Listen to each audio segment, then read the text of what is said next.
pal. We'll never falter.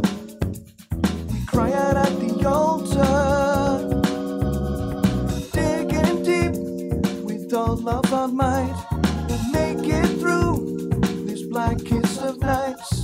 We'll never crumble, even if we stumble.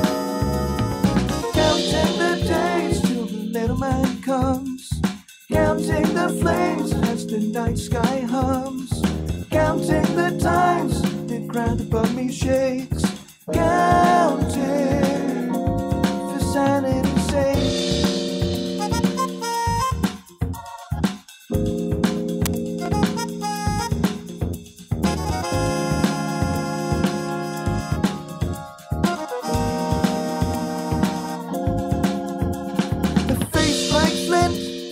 Not bow down, a spine like steel, giving no inch of ground. They'll never break us, for all that they may shake us. The sun breaks through the smoke-filled sky. From this man-made mist comes an anguished cry. The darkness is silenced.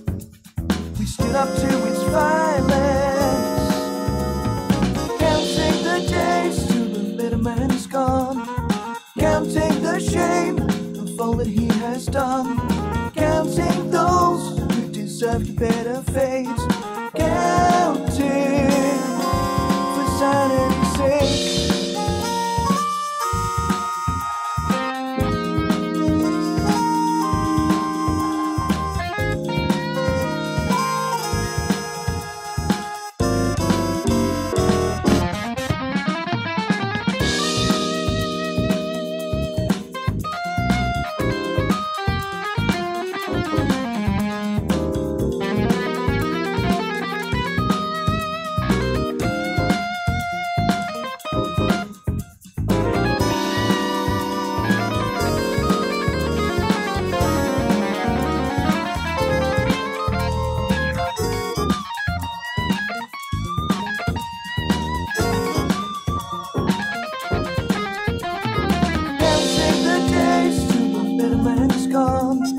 Counting the shame of all that he has done, counting those who deserved a better fate, counting for sanity's sake.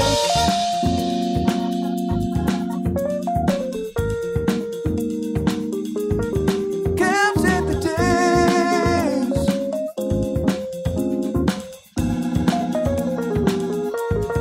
counting the days.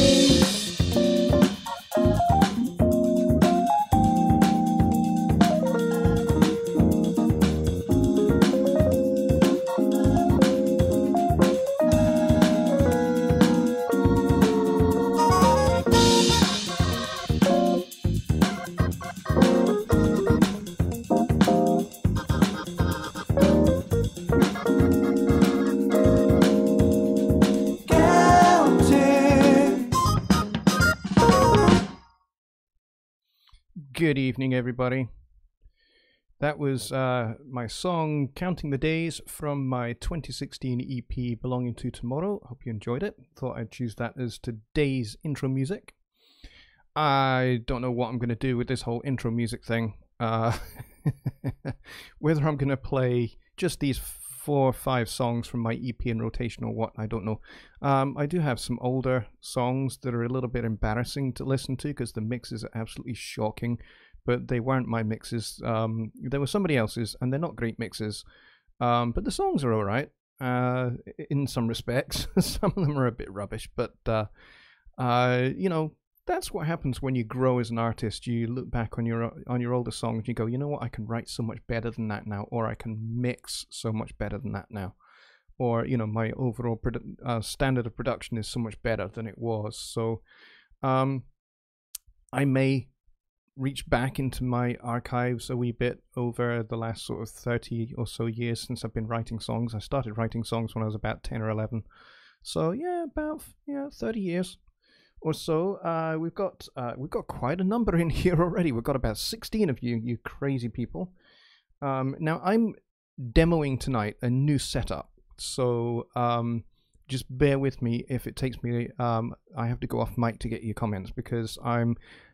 Some of you may have seen that I did a dual monitor setup test this afternoon.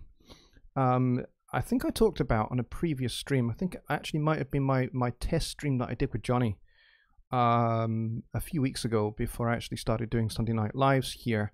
And I talked about doing a dual monitor setup. We talked about that a little bit, and I said, well, I've got this old widescreen, small little widescreen telly TV that we could maybe use, and I figured all I need to do is find the power supply cable and get a HDMI cable for it. So that's what I've gone and done. I did find the power supply cable for it, and it works. The telly works. It's great.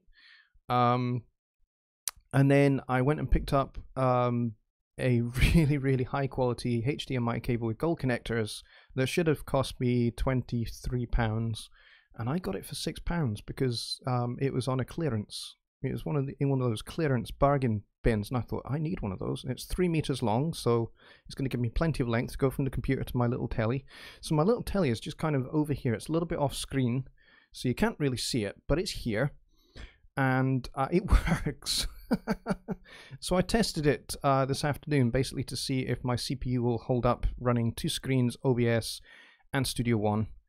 And it held up pretty well in testing. So tonight really is its first debut to see how it goes. So I'm going to have to get used to this new system. So you're going to have to bear with me over the next couple of shows, getting used to how it works and making sure I'm looking at the right screen and all of that. So please bear with me, folks. So we've got nearly 20 people here, which is cool. Who have we got? We've got BTN Studios. Dooley Still is here. Peace Valley, my good friend Mike Neighbor is here. Just Bob. She Studios. That's Sheila, my good mate Sheila. She's here. Kelly Winters. Good to see you, buddy. And that's all I can see in the chat so far, but there are 19 of you watching, which is awesome. That's really good for like 8 minutes into the show or so. What are we? Yeah, 8.5 minutes in. So what I'm doing, let me just run through my setup. And not many people give away their kind of setups and all of that. So here's what I'm doing. I'm running this little telly, as I say, over here on my desk. And then I've got this extension desk here next to me, which you can't see, which is kind of like a little pull-out extension. And on that extension, I've got my laptop, which I'm running the YouTube feed and the chat so that I can see that, because I did try when I was testing earlier to see if I could run Chrome as well. And for my CPU, that was just a little bit of a step too far. Didn't like it too much. So I thought, okay, well, I'm going to have to improvise a little bit. So I can't have, on my telly, I can't have the chat and OBS. Just wasn't going to work.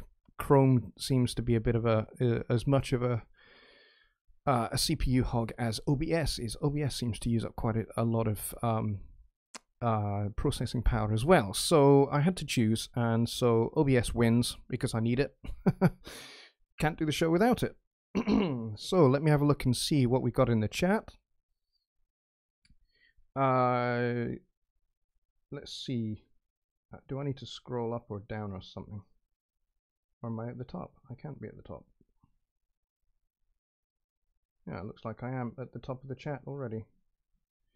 Alright, so Just Bob is saying, hello Johnny, better late than never. Well, I thought I started right on time. I started as soon as my clock clicked over to midnight. Let's see, She Studio says, hello everyone, Sheila here. Kelly Winter says, I will say, Johnny, your audio and video are super quality. Well, that's good to know. In fact, that's very, very good to know. Thank you for that. That's very useful. I did see that you are you using Windows? If so, in the device settings, you can tell it how your displays are set up side by side or on top of each other so that the mouse goes to the direction you expect. Yes, that is correct. Now, at the moment, in the setup I have, if I keep going with my... I'm on the main screen now, which you can't see. But if I keep going across to the left, eventually it comes over to my telly on the other side. So I have to remember that when I go left, it's going to pop out right. It's going to pop out on my left-hand side. And that's where OBS is. So I just have to remember that. Let's see. Diego is here. He says, hola. Hola, ¿qué tal, mi amigo? And Paul Lucas is here. Kettlebell says, a server will take the load off your CPU. Yeah, it probably would. I'm just not sure I could afford one of those right now. I'm talking about spending as little money as I can possibly get away with to have a system that works at the moment. Oh, Just Bob says, no, he meant him. He was late. That's fine. Thank you for clarifying that. So we are 12-ish minutes into the show, and we have 19 people here. Thank you very much, everybody, for coming out. Those of you that are here already, you are awesome. And hopefully a few more people will join us as we go. So tonight, because I wasn't really sure how this system was going to hold up, seeing it's on debut, I was kind of prepared for almost every eventuality. So I don't really have a subject for us to talk about other than maybe our setups and our systems. Maybe we can talk about that and you know, kind of what makes them work best for what we do. So for example, you might be a singer-songwriter and all you need is a two-channel interface that records your guitar and your vocal, and then you do everything else maybe with virtual instruments in Studio One. That's a very, very cool little setup, and that's going to cost you less than $200, surely $300 maybe tops, to have that running and to have a reasonably powered computer that will handle, you know, maybe a small track count and maybe 10, 15, 20 tracks.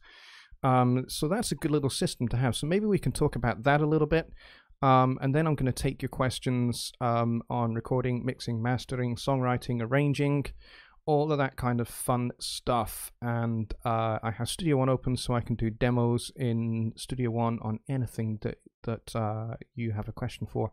So I know we've done a little bit on compression, we did a little bit on parallel compression, and I know that last week we had some crackling and popping and stuff, which I'm not entirely sure what the source of those were, because I've spent the whole week trying to figure it out, and I'm not finding what the source of those were, because every time I'm testing it going, surely it's going to do the same thing, it doesn't. Typical. You know, when your system realizes that it's under scrutiny, it decides it's going to behave. I think that's fairly typical. And Bobby Booth has just noticed that I have Super Chat. Yes, I do have Super Chat. Yay! It's something I've been waiting for a very long time, and YouTube sent me an email actually on Monday, was it Monday or Tuesday, and it said, yes, congratulations, you're now monetized. And I thought, oh great, that means that I can monetize all of my videos retrospectively as well as any future videos, which is fantastic. But also I get to use Super Chat because I have more than 1,000 subscribers. I have nearly 1,550, which is very cool. So Bobby has just donated $2. Thank you so very much, my friend. I really appreciate it. And you are the first, my friend, to send me a Super Chat donation. So thank you so much for that. Feel free, if you want to do that, do that. I'm not putting any pressure on anybody to do it. If it's something that you just like to do and it's your way of having fun on the stream, then go ahead and hit the Super Chat button. But I'm not asking anybody to do it. But I do appreciate it when you do. So thank you very much for that. Roger Blevins is here. He says, good evening from North Carolina. North Carolina's lovely. I've been to South Carolina a long time ago. But yeah, it's gorgeous there. So I imagine it's just as gorgeous in North Carolina. Diego says, it could be your Windows updates or your antivirus making... slowing down your PC. Yeah, actually my PC, I've checked my CPU and my RAM, and it runs pretty good, pretty solid, considering, you know, kind of like, you know, some of the software that I'm using is fairly heavyweight. Could it be, what do you say? Windows updates? Yeah, Windows 7 is what I'm using. I'm using the latest service pack, and all of that is up to date. I do my Windows updates pretty regularly when they come in. So I do those. The other thing you mentioned was antivirus. I'm using Avast. I don't use Avast firewall. I use Windows Defender's firewall and my my router's firewall. So it's double firewalled. It used to be triple firewalled, but I found that if I had the Avast firewall on as well, it did mess with my mixer, my PreSonus mixer, and stop communication happening between the computer and the mixer. So I had to take one of those firewalls out. So when I'm mixing, I deactivate the Avast firewall, and when I'm not, when I'm just doing what I'm doing now, or rather when I'm, you know, just like regularly working on content for my website or whatever, then I have the triple firewall on. But when I'm actually using Studio One or OBS and I'm using the mixer, I take off the Avast firewall. So there you go, hackers, spammers, you now know my secrets. BTN says, no, Johnny, North Carolina is much prettier. Just ask anyone from there, they will tell you, especially the mountains. Yes, oh, those mountains.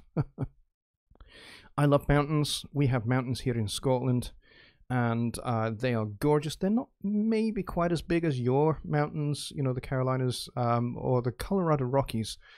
There's another mountain range which I think is absolutely just outstandingly beautiful. We have our highlands here, and they are pretty spectacularly beautiful as well. Let's see. Mike asks, did you ever get hold of Rich? The answer to that, I'm afraid, is no. I have not been able to contact my good friend Rich Westfall. The last time I spoke to him was the 25th of July. That is the last contact I had from him, and we had set up to do a Skype meeting, and he did not show, which is very unusual behavior for him. So I'm quite considerably concerned about his welfare. I think we had a little situation maybe a couple of weeks before that where he disappeared, and when I reconnected with him, he told me that a lot of it was to do with power outages in his area because there have been tornadoes passed through his area. So there was that he was contending with, and that meant that his studio was shut down because there was no power, and he couldn't get data on his phone, so he had no way to contact me. So I don't know whether that's the situation now or not. So I'm hoping that he's okay. And Rich, if you are watching this stream, I don't know if you are, but if you are, and if you're watching it either live or you're watching it in on the replay, please do contact me, and we can hook up and we can press on with the things that we were working on. It'd be great to get back to doing that. So yeah, let's see. Frank says, been using AVG for the past few years.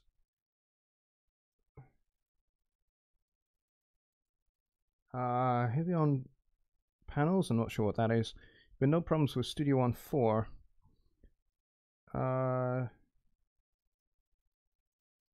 And BTN's talking about Nag's Head. That's a pub, isn't it? Or at least we have pubs here in the UK, mostly down in England rather than up here in Scotland, that are often called the Nag's Head.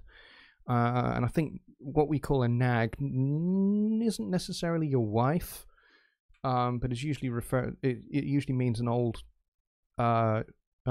racehorse, a retired racehorse or something like that. Let's see. Got 20 people in here. Oh, Nag's Head is a beach. Okay, hang on. I need to show that because for some reason YouTube hid that. Shisuzu says, what camera are you using? Your voice sounds awesome and the video is so clear. I'm thinking about purchasing that mic. The mic I have is the Rode NT1A, which I picked up on a discount actually. It only cost me £150, which is probably about $200 or so US. I think that's about right. And as you can hear, it is a fantastic microphone. It gets rave reviews, and a lot of people love it, and I certainly do. As for my mic, not my mic, my camera. That's the camera. This is the microphone. It's a HP 1080p camera. And I think that's all it says on it. Yeah, HP 1080p, and it's got its little blue light flashing at me so that I know that it's on. and that's pretty much all it does. It's got a built-in mic on it as well, which is actually quite good. However, it has a limiter on it, which means it makes all of the ambient noise really, really loud. So it makes this room sound hideous if I use the onboard mic on the camera, which I won't be using ever, I don't think. Not when I've got this guy. And you guys are also talking about Johnny Gibe's Dropbox for the mixing of Tom's song and also adding the guitar solos. Yeah, I do believe that Johnny said he was going to set that up, so I'm sure he's going to do that. I don't know if, or I don't know when he's going to do that, but I think he said he was going to do that this week. So I guess it will appear, if not today, then certainly it will appear maybe in the next day or so, I guess. And I think the idea is that by the end of the week, or kind of maybe next week, Tom will listen to all the guitar solos that you guys have sent, and he'll decide which one is going to make the cut. And it's kind of, I suppose, a little bit like a contest without being a contest, I guess. But it would be great to have a good little guitar solo on that. I've got my Ibanez behind me here, but I'm not really a guitar player, so I did think about maybe faking a guitar solo, but I don't think that would impress Tom too much. So Diego says that the NT1A is now 129 euros on Thomann. Yes, Thomann's a great place, actually, a great distributor. And they're based in somewhere in Germany, I believe. And you can pick up really good quality stuff for a very reasonable price, especially with the euro the way it is at the moment. It's not a bad time to pick something up from there. BTN says, I was hoping to have the weekend to work on it. Patience is a virtue. Yeah, patience is a virtue. Possess it if you can. Often found in women, seldom in a man, so the saying goes. I am definitely living evidence of that, because my wife has endless, ceaseless, limitless patience, or so it would seem, and I get very frustrated when something doesn't work the first time. So imagine my surprise when I just connect up this little TV and it works. Just like I just set Windows in dual monitor mode and it just automatically detected it and automatically knew what the ratio of the screen was, and there it was, done. I hardly had to make any adjustments to it. Dooley still says, isn't there a hammock store around there? And Kitty Hawk, as in Kitty Hawk. I don't know what that is. I have no idea what you guys are talking about now. Alright, we are 24 minutes into the show. And so far, we have not really talked about your setups very much. We talked about mine, but not really about yours. So I guess now we just switch up the pace and we will talk about your questions on recording, mixing, mastering, songwriting, that kind of stuff. And what you're working on at the moment. I'd love to hear actually what you guys are working on at the moment, and maybe we can talk about ways in which maybe I might be able to help with any issues that you're having with what you're working on at the moment.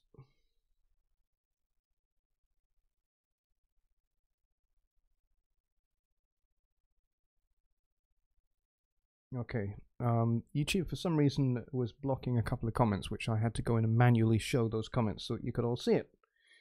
So sorry about that, but you guys are talking about Nag's Head being a beach or something such in and Kitty Hawk is where the Wright brothers launched the first plane. That is correct. That's where they made the first that was the name of the plane.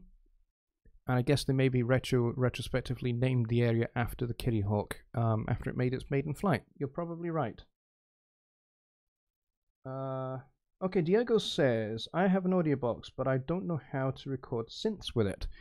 Do you mean analog synths or do you mean MIDI synths? If you mean analog synths, then you'll need to take the outputs from the back of your synth. I have a digital one here, but I don't use I use this for MIDI mostly, But if I wasn't, I would take the audio output jacks from here, run instrument line cables out from there and into the front of the audio box. Now, if you're wanting to record stereo, you'll need obviously left and right to come out of that synth and then into left-right input on the front of the audio box and record them as audio channels. You can do it that way. But let's say you're wanting to be able to control various parameters on your synth, like if you've got lots of knobs and things and sliders that you can map to various parameters, various MIDI parameters. If that's what you're talking about, then what you'll need to do is you'll need to set that up as a new keyboard in Studio One. So when you do that, you'll have to map each one of those sliders and encoders to whatever parameters it is that you want to control from a MIDI point of view. So I hope that helps, Diego.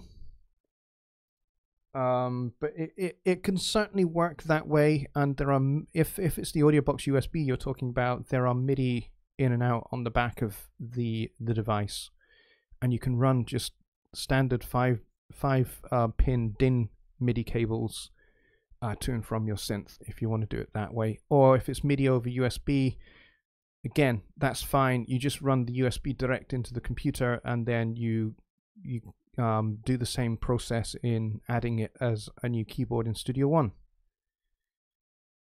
Diogo says, I'm struggling with getting decent mixes out of our live sessions at church. The biggest problems are when our drummer sings too much bleeding. Yeah, you're going to have that problem.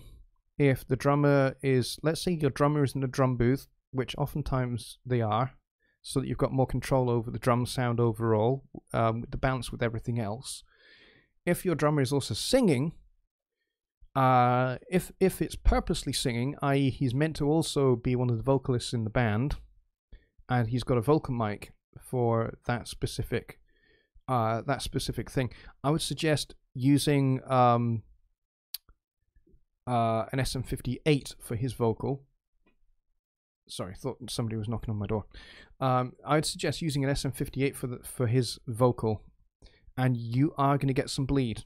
There's no two ways about that. Now, you can either live with the bleed and just accept the bleed as it is, and kind of like, maybe try and gate or something, or use an expander on his vocal mic and see if you can do it that way.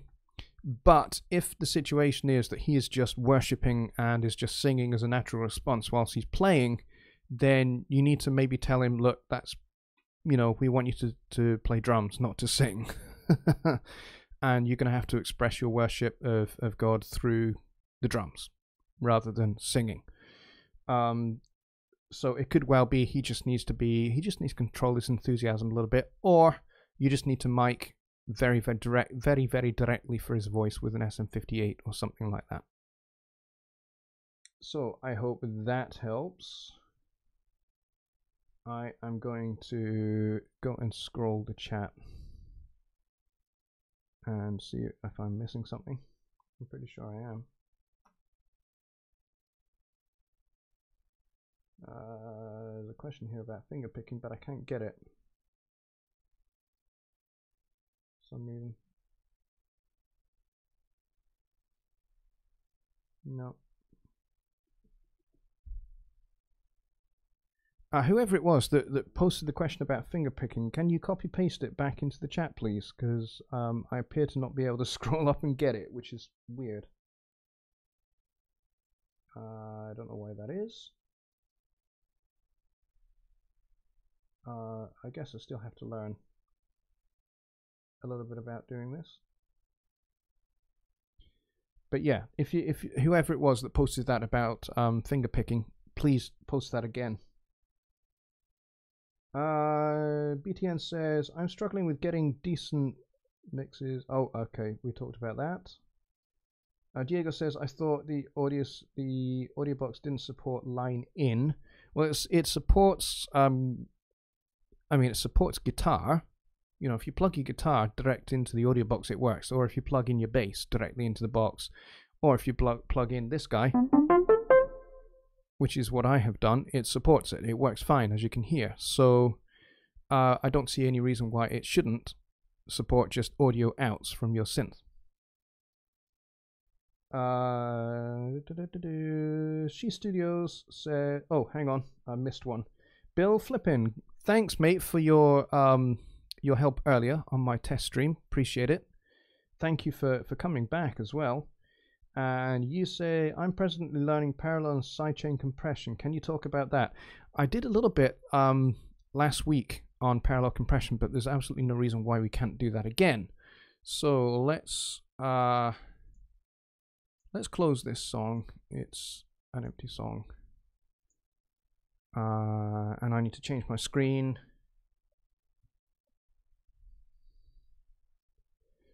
All right, so let's open this song, which shouldn't take very long because there is only a few tracks in it.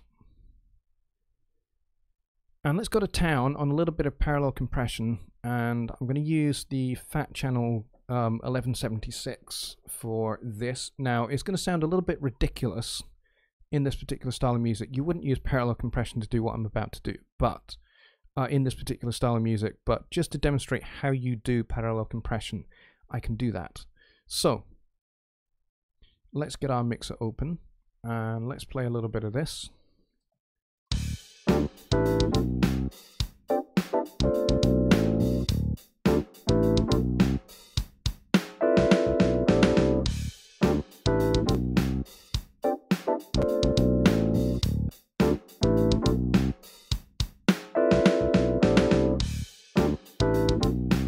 Alright, so you heard a good amount of that.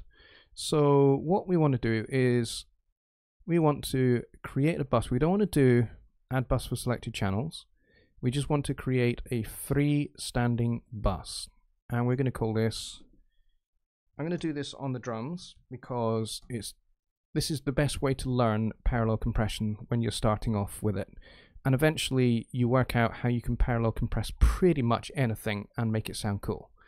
So that's what we're going to try and do with the drums. We're going to try and make these sound very, very cool. So I want to close off that, and I want to go Presonus, and I'm going to go Fat Channel. I'm going to put the Fat Channel over here. We're going to go to the compressor. We're going to load up the FET compressor. I'm going to bring that up to the middle just for now. I'll do the same there. I won't switch it on just yet, actually. I'm just going to park that over there. I'm going to pin it. So now that we've created that, what we need to do is we need to send, I think, maybe just the kick and the snare for now to parallel compression. So first of all, we need to find out which one of these is the kick, and I'm pretty sure this is the kick here on this channel. So let's just solo that up.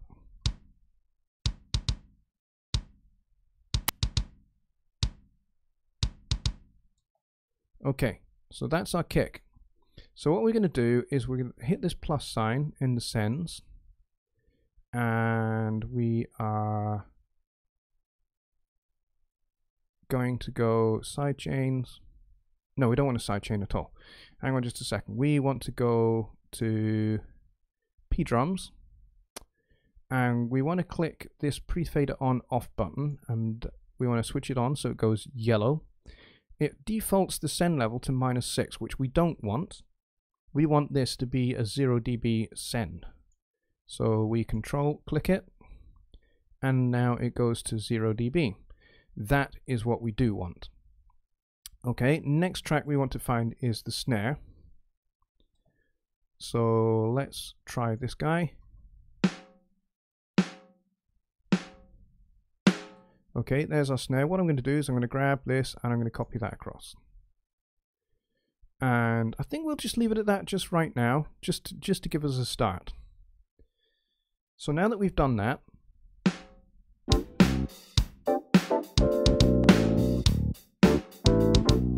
okay, nothing is going to happen right now mostly because we've not got the compressor turned on. But what I want to do is I want to crank this guy. So I'm going to go, I'm going to turn it on. I'm going to go all buttons in. So I'm going to press this button here. And then once I've done that, I'm going to crank this input and I'm going to slam this needle. Is what I want to do. And I'm going to set the I'll set release fast. And I'm going to park this guy in the middle. I'm going to park the attack up the middle just for now. And we are going to, let me see, we're going to solo the drums.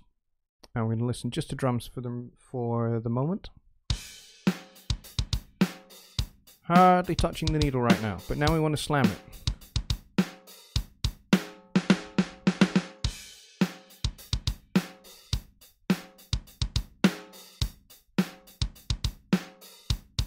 Okay, now we're not hearing any of that because this guy is not soloed as well. So we want to solo safe that. So we want to shift click that.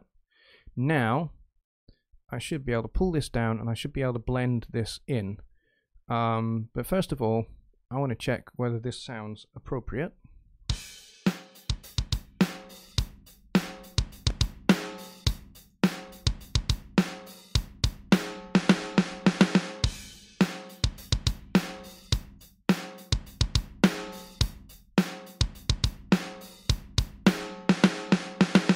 Okay, now when you bring up the parallel like that, what it does is it brings up all the room tone that was recorded with these samples.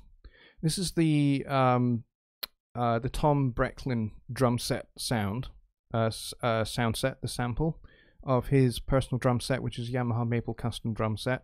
So this is one of his personal snare drums and his Maple Custom kick drum.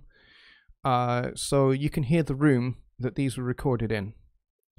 When you bring this guy up. So what we want to do is we want to tuck this in underneath our drum sound here.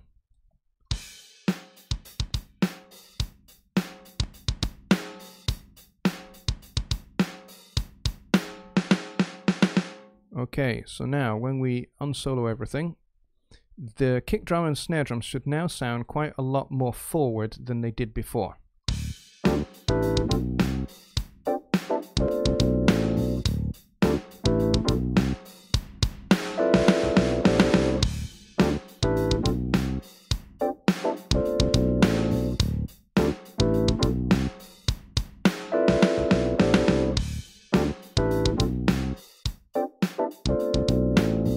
Okay, so that's without.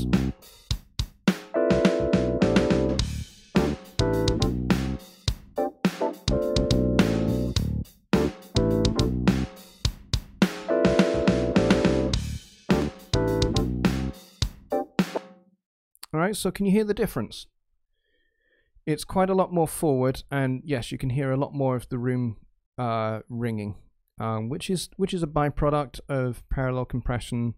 If the captures were recorded in quite a reasonably lively room. So there you go. That's essentially how you do it fundamentally on any source, whether it's bass, whether it's drums, whether it's Fender Rhodes, whether it's tenor saxophone, whether it's vocals, whatever it is. This is fundamentally how you do it.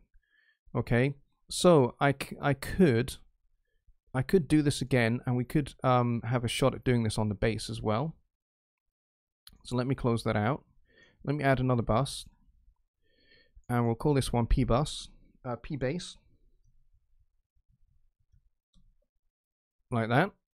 And we're going to do exactly the same. I'm going to copy the same fat channel settings across to the bass. This is kind of like the cheaty way to do it, just to make it quick. And then I'm going to grab the same, almost the same send level. So I'm going to go and I'm going to add my P bass, turn that on, and control click. And then I'm going to solo my bass, and I'm going to pull this down, and I'm going to solo safe that guy as well, and we're going to listen to just the bass.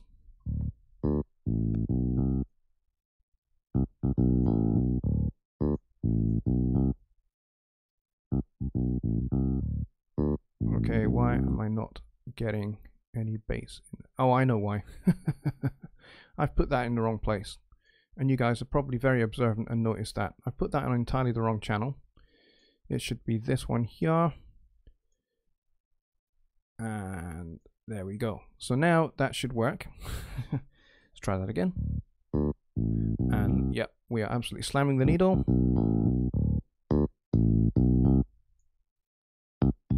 Okay, let's bring everything in.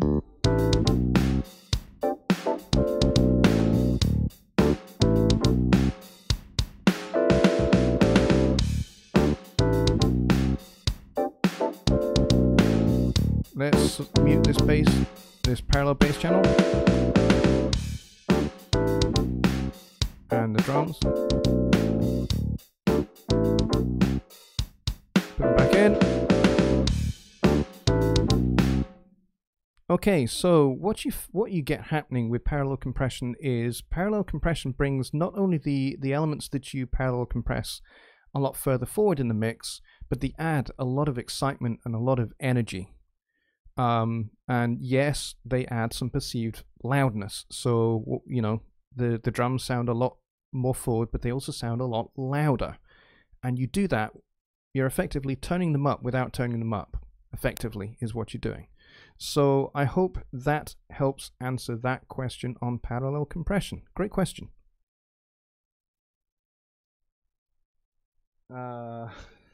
Dooley still with the $5 donation. This amount will buy a modest house in the US. Spend it as you will.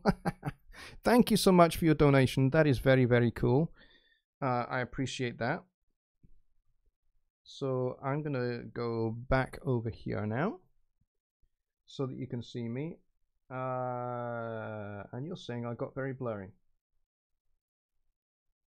Can anyone else confirm that the stream got blurry? I'm not seeing that here.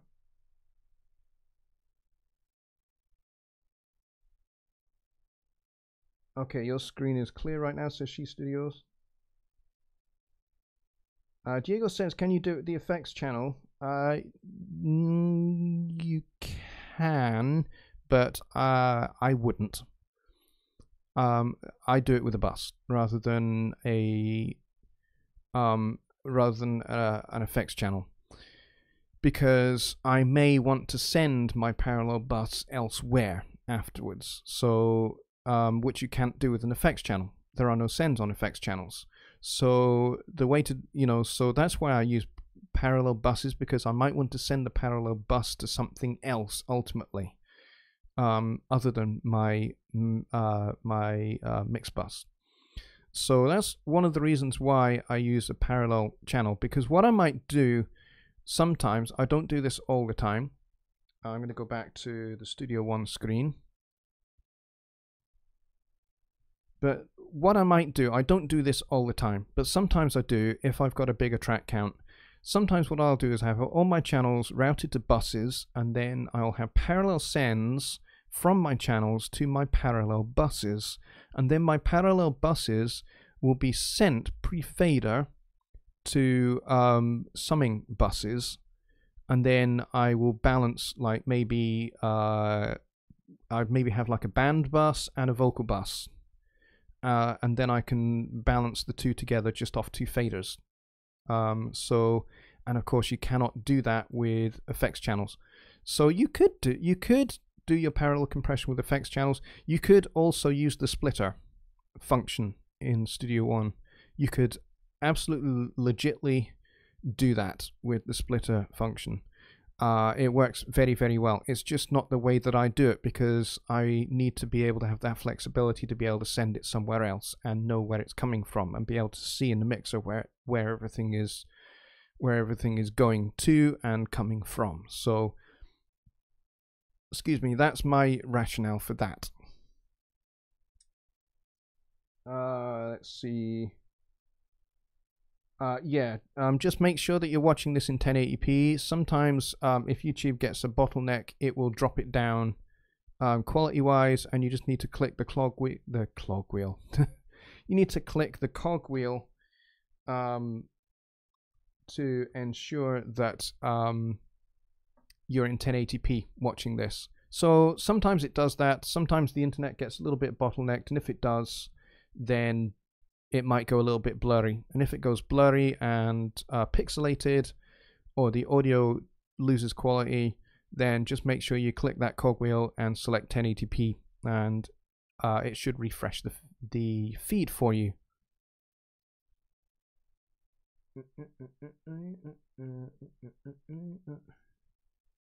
Martin says, when you're done with this, can you walk me through how to remove the sound of string scratch from acoustic guitars? I think it's something to do with time stretch, but not real good. You can use, if it's like the squeak you get when you're moving from one fret to another. Say you're fretting a G chord and then you move along and you're fretting a B flat 7 chord, something like that, as a bar chord, and you make that squeak on the strings. You can use a de-esser to get rid of that, and I have frequently done that. To be honest, if there's lots of squeaks and stuff like that in a guitar track, I don't use time stretching. I don't try and go and cut it all up and try and manually edit those things out, because that will take forever. Save yourself some time and effort and use a de-esser. If you don't have a de-esser, you can make one in Studio One. Okay, and I will show you how to do it. Okay, let me see. Will I need to do a new song? Yes, I probably will. So I'm going to close this guy, and we'll go nope, and we'll go create a new song, empty song, and we'll create ourselves a new track, which I'm just going to call Audio 1. And I want my left input, and we're going to arm it and set it to record, but I also need that on, and I probably don't need the monitoring on. But let's say what we want to do here, let me just close out a few things that I don't need that, don't need that, I want that, and I want that, and I want that. Okay, so how do you make a de-esser without having a de-esser? This is a good question. So you can use the bog standard stock compressor to do this. It's very, very easy. You just grab the compressor, smack it there on your channel, and then you use this section here, the sidechain filter, and you set the low cut, I nearly said low cut, I don't know why, but you use the low cut and you shift that up to wherever the squeak is located, and then you set this one to, kind of wherever you think the upper band of the squeaking is.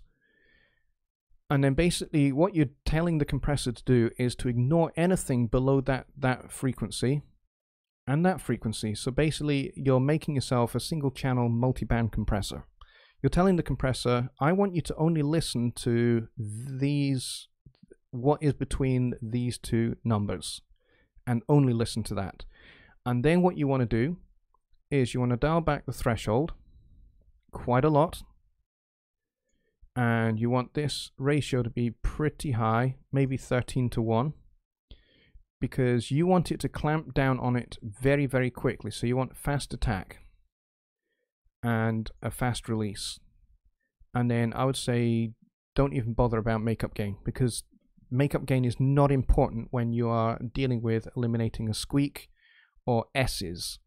And then you slap this on, and what it does is it just detects literally your S's going in. So you can do this after the fact. So you record your guitar part, and then when your guitar part is done, you put this on and you find where that squeak is, and you use that by using this listen filter feature. When you're using the listen filter feature, you're only hearing this area of the signal, and you dial this about until you zero in on that specific frequency that is the squeak. And then you can turn this off, and you can set up your compressor so that it's absolutely slamming down on those squeaks and releasing them pretty straight away as well. So it should just go like that. It should be super fast, and super aggressive. Alright, so I hope that helps. That is how you make a de-esser, just using the stock compressor. Oh, you can't see what I'm doing. I just changed the screen. I thought I had. Okay. I thought I had done.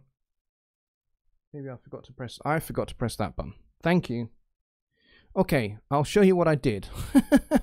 I'll go through that again. Alright, sorry about that. This is, like I said, this is me getting used to my new setup. Alright, so stock compressor. Let's zero this out. Let's go back to default. Okay. So you put the compressor on your channel, and then what you do is you use the sidechain filter here to find the frequency where the squeak is. So you dial up this low cut until you find it. It's probably going to be around about 7, 8 maybe kilohertz.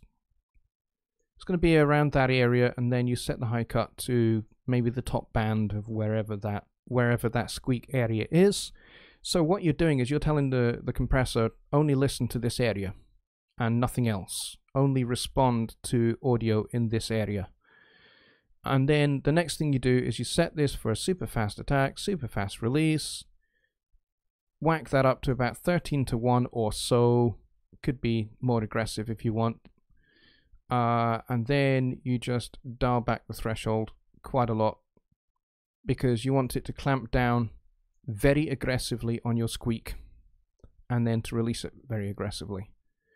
Okay, so it's actually really easy to set up. And then if you want to listen to just that area of the signal, so you can absolutely find that squeak, you hit the listen filter button and you play about with the low cut and high cut until you find that area, and then when you found it, you're good to go. And it should work on those squeaks and take them away.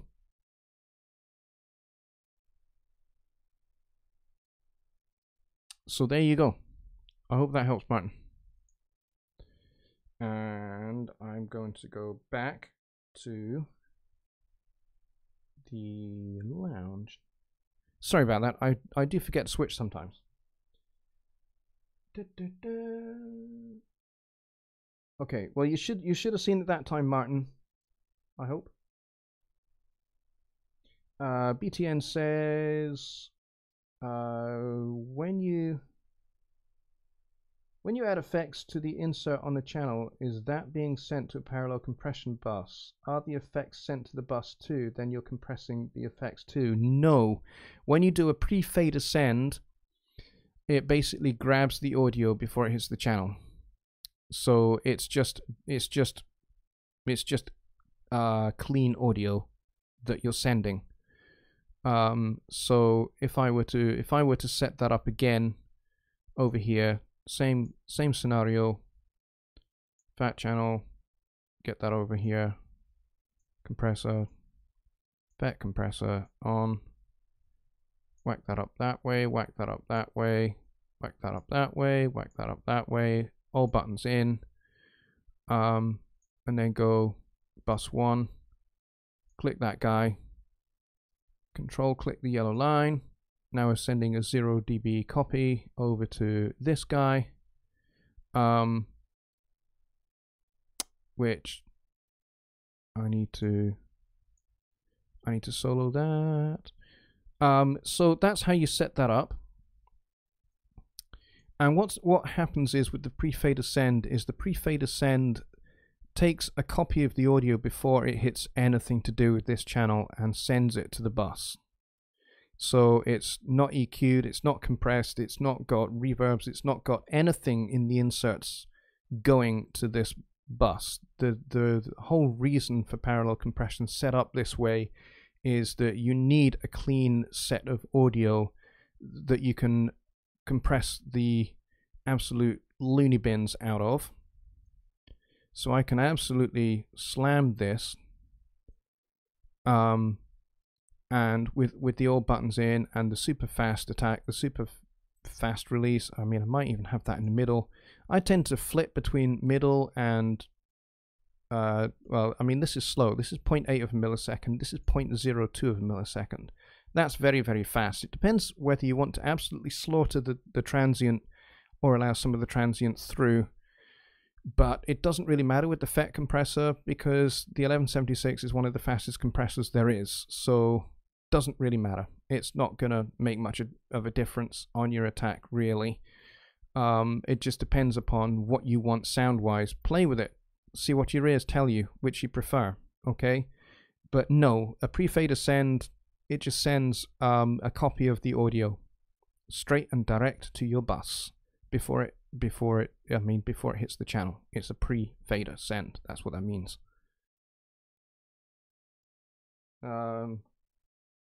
Yeah, okay, I did it again. I know, I'm going to get used to this, guys.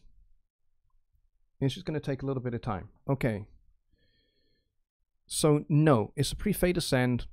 Pre-fader send sends the audio straight and direct to the bus, which has got my fat channel on it with my obscenely heavy compression settings set on it. And that will squash the living daylights out of that. Okay? So, anything that I put on here, like I've got my de-esser on there. Let's say I had an EQ. Let's say I had compressors stacked, because that's how I like to do my vocal compression. I like to do a FET compressor, so I'll use this guy into an LA2A, and that's my vocal chain. That's how I like my vocals to sound. And then what I want to do is I want to parallel compress the vocals, so I want to do it without all of this going into this. So this is going to be clean audio going into this compression here. And then I blend that back in. So I'll start with this down low, and I'll listen, and I'll listen, and I'll blend it back in until I hit that sweet spot where you perceive it but don't hear it. And then you've got your parallel compression tucked in nicely underneath. So I hope that helps. For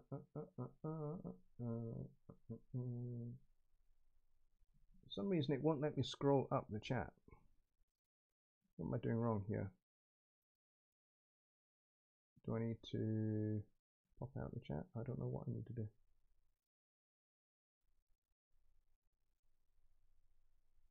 I don't know.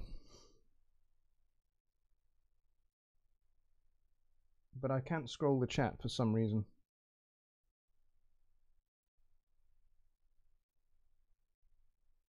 Okay, let's try and see if I can sort this. No, it's not letting me scroll right to the top of the chat. I don't know why. But that didn't really work. Oh well. Okay, I was hoping that would work. But it didn't. So, let's see. Martin says Waves has their all of their compressors for $29 each for the next 24 hours, and you've just grabbed you the multiband compressor. Awesome. Yeah, all of those compressors that Waves have are outstanding. They are very, very well worth having. Let's see. Deer Creek is saying I had to read the directions about times from PreSonus to get the free fat channel stuff to show up. Okay. Yeah, I know a few of you have been having trouble with the vintage add-ons for the fat channel and getting them activated and stuff. I know some of you have been having problems with that. I know Mike Neighbor, my good friend Mike, has had a number of issues with getting them activated. I think he said he did it like 15 times and then he gave up. If you are having trouble getting them activated and getting them to show up in these lists here, I've got all of the fat channel add-ons. But if you're struggling to get things to show up in this list here or in the EQ list, which again you can't see because I have not gone over to the other screen. But if you're not seeing any of these, well, any of them, you probably don't have all of them. I do. But if you're not seeing the ones that you have just activated show up in this list, and you have shut down and restarted Studio One, then I suggest you will need to go and check up in the Studio One menu, and I think it's installations, and then you go to My Purchased, and it retrieves your product list, and it shows you what you've got and what you haven't got. So I've got the Fat Channel Collection Volume 1, Studio One for Windows. Make sure actually, guys, that you have downloaded the download file, the install file for Windows, and not for the Series 3 mixer or not for the Mac. It's easily done because there are 4 separate boxes on your PreSonus account or in the My PreSonus shop that you need to make sure that you download the right one. Once you've purchased it, you've got it into your account, you need to make sure you select the correct download file, okay? And then it's really important that this goes into your VST plugins folder in your PreSonus folder, okay? Otherwise they probably won't show up correctly. So you need to make sure that you have it installed, and then when that happens, you select one of them. I'm trying to remember how you do this, because I don't actually start installing these because I've already got them and I might mess up my own installation. So you need to select one, and then you just activate it, and it should activate all of the ones that you've just purchased, okay? So that should work. And then when that's all done and it's all completed, you shut Studio One and you restart it. Don't minimize it. Don't just close out the song or whatever. Completely close Studio One.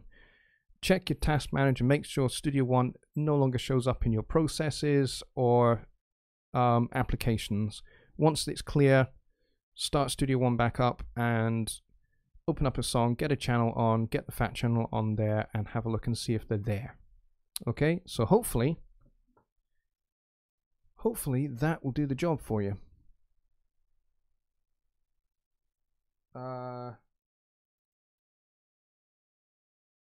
Yeah, it's something to do with, because I'm looking at the stream on my streaming dashboard. I'm not actually looking on the stream feed itself. I could probably go and do that, but I need to also be able to check the health of the stream as well.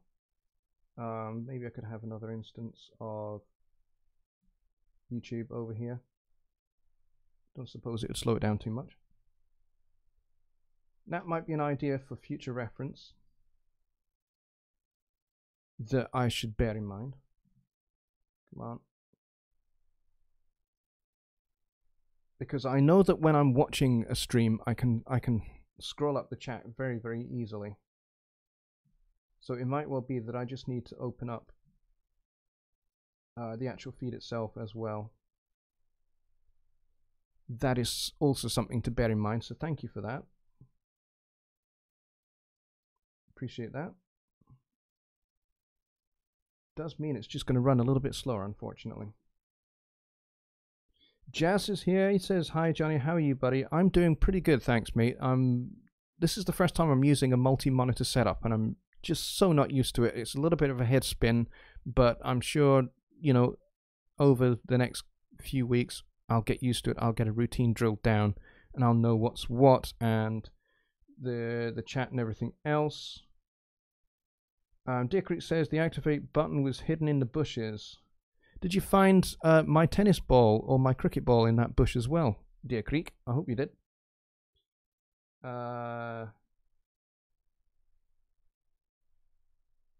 Deer Creek says, while the new Fat Channel stuff is nice, it seems like the light versions that you already have in the Fat Channel, my 2 cents at least, they're very good, but nothing better than what's there. Yeah, actually, if you were to purchase the entire collection, you get a whole bunch of options and a whole bunch of emulations of different EQs and different compressors, and they're all going to give you a different flavor. And the guys over in Hamburg have a modeling technique that's actually quite unique, and the guy that actually does the modeling technique, it's his own particular technique, which he calls state space modeling. And so this is the process that they've done on actual hardware. This isn't just kind of like, hey, let's kind of make it sound a little bit like an 1176, or make it sound a little bit like an API or EQ or a Fairchild or a Neve or whatever. No, they've not done that. They've actually taken a piece of hardware and they've actually modeled all the sonic characteristics of that unit. Now, bear in mind that 1176 to 1176 to 1176, they all have variations because they are handmade units. So, you know, one 1176 in one studio is going to sound different to an 1176 in another studio. They just are. They do the same job. They have the same parameters, the same knobs, the same components and everything else. But because they are handmade, each unit has its own characteristics. So there is no definitive 1176 sound. There is no definitive LA2A sound. There is no definitive, you know, Neve 1073 mic pre sound. You know, they're all ever so slightly different. You know, the same could be said of SSL consoles. If you were to walk into one studio and mix on their E channel and then walk into another studio and mix the same song on their E channel, it's going to sound ever so slightly different. That's analog gear for you. That's just the way that is. Dierkrit says, yes, the modeling is nice, but I'm from the camp of moving the mic an inch, change the guitar strings, or hit the EQ a tad in a mix with 40 tracks. Which compressor you use becomes less important. Well, it depends what you're using compression for. If you're using compression for color, then it is like, you know, it is like how a painter mixes certain colors to obtain a certain balance of the elements of those colors to make whatever color he wants, he or she. You know, the artist could be a female as well as male. You know, so it's more about your personal taste and your personal mix and your personal balance of those elements that makes that particular color. So it might well be that you're using a Fairchild compressor or a DBX 160 to obtain a particular effect on a particular source, not just to turn the volume up and down. You know, a stock compressor will do that. You know, the stock compressor in Studio One, all it's designed to do is just turn up and turn down the volume. That's all turn down the volume and then with the makeup gain turn it up. That's all it's designed to do. It's not designed to add any sonic characteristics. That's what an 1176 is for, or an LA2A, or a Pi, or a, you know, a Kramer, or a DBX 160, or a Distressor. All of those different compressors, or, you know, a Fairchild, they all have their own sonic characteristics. So, you know, when I'm using compression, I'm not using compression just to control the dynamic range. That's its bare basic function. But I'm not just doing that. I'm also using compression to add a certain color, a certain tone color. You know, maybe a certain amount of body, a certain amount of girth to a vocal, or a certain amount of punch to a snare drum, or I'm wanting a kick drum to sound really rich and full. You know, that's what I would use compression for, as much as I would use EQ. So it depends what you're using compression for. If you're using compression just to simply control the dynamic range, then just use the stock compressor, because it will do that for days. And you just set it and forget it. So that would be my opinion. Dierkrit says the bedroom recordist won't hear the difference. Well, I beg to differ.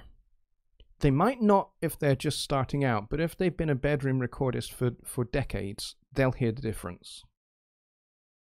Because they will have worked long and hard enough at their music to be able to hear the difference. The more you work at these things, the better you get at it. It's just like guitar playing. You know, nobody is a Larry Carlton, you know, after 6 guitar lessons. Maybe after 6,000 guitar lessons and 6,000 hours of practice in between those 6,000 guitar lessons, maybe you might be as good as Larry Carlton. But, and, you know, you'll hear things about a guitar that a beginner won't. Like Larry is very discerning about what strings he uses, what cables he uses, what his sequence is going into his pedal board and into his amp, and how he has that amp set up. You know, he can hear very, very subtle nuances. And even, you know, kind of the very different sonic characteristics between one version of the Gibson 335 to another. Like, I think he has like 10 of them, maybe 10, 15, 20 of them.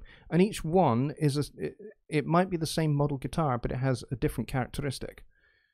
So, you know, and he'll hear that and he'll know that, oh, this song I'm going to use guitar number 3, or on this song I'm going to use guitar number 10.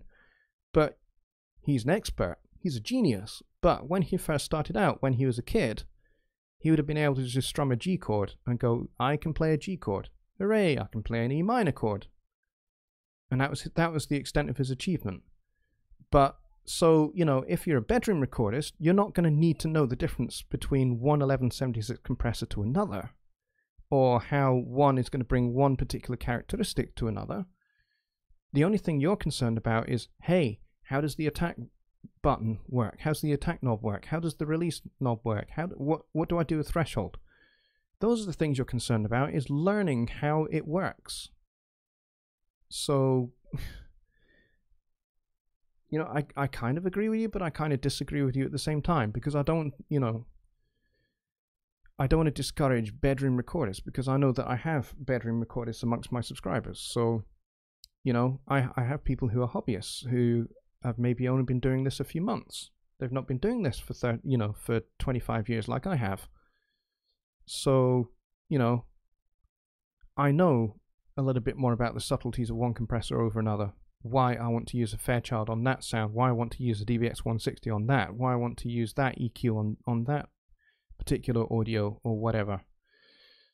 You know, I've learned those because I've tried them out. I've experimented and go, oh, that works really well. Oh, yeah, maybe that doesn't. You know, and I've come to my own personal palette. Not everybody's going to have the same personal palette. But, you know, your personal palette will be very different to mine, my friend. Let's see. Martin says, another method for adding a bit of color or warmth is like you were talking about, parallel compression or parallel reverb. Yep. Yeah, I agree with that. Kelly says, I've been noticing a sharpening of my hearing, or just getting a musically critical point of view. But the ears overall have improved. Yeah, well, you know, that's exactly right, Kelly. The more you work in your studio, and the more you work on your music, and the more you work on your mixing skills, the sharper your ears get, and the more discerning they get. I mean, my wife is a flute player. She's a midwife. She plays a little bit of saxophone. But, you know, she's not by any stretch of the imagination a mixing engineer, and she doesn't really know very much about audio. But we've been married for 12 years. And so the more I talk about stuff, and the more I talk about, hey, listen out for this. Can you hear that? Can you hear that difference?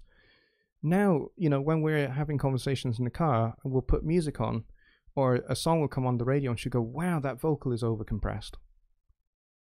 And that's just in the 12 years that we've been married, you know. So her ear has become more discerned because we've talked more about it, and she's learned to listen for it. So now she hears it. Now she discerns it. Does that mean she's now going to know this? Does that mean she knows the solution? No, she doesn't need to. But she can recognize when something's overcompressed, and she can recognize when the mid-range is very, very harsh. So anyway, we are we are 15 minutes over time, but I thought that was really important to kind of address that question that you raised there, Deer Creek. So, because I think it's an important point. And like I say, I kind of agree with you, but I kind of don't at the same time, and I think that's okay. But yeah, I really value your opinion, and I really value the opinion of everybody who comes onto my show. So I think we peaked at about 20 people, which is great. And I very much appreciate everybody coming on tonight. And thank you for bearing with me with me getting used to this multi-monitor setup. This is my first time doing it, okay? Johnny Guyber's had about 500 shows ahead of me doing it, so he has it down to a very, very fine art. I will get there with some practice. So I appreciate you being patient with me, and this has worked out really well. I'm really pleased with how well this has worked, and going forward, this is going to make my live streams a lot better, and they are already so much better than they've ever been. So on that note, I want to say a very, very big thank you to every single one of you for subscribing to my channel, for hearing me rant like I did, sorry about that, and getting on my getting on my preacher's pulpit there. I am a preacher. It's one of the things I do occasionally, but we won't go into that too much. But so I really must learn to control that urge to kind of just talk on a particular subject. So thanks ever so much, everybody, and with that, I'm going to say a very good night. Bye for now.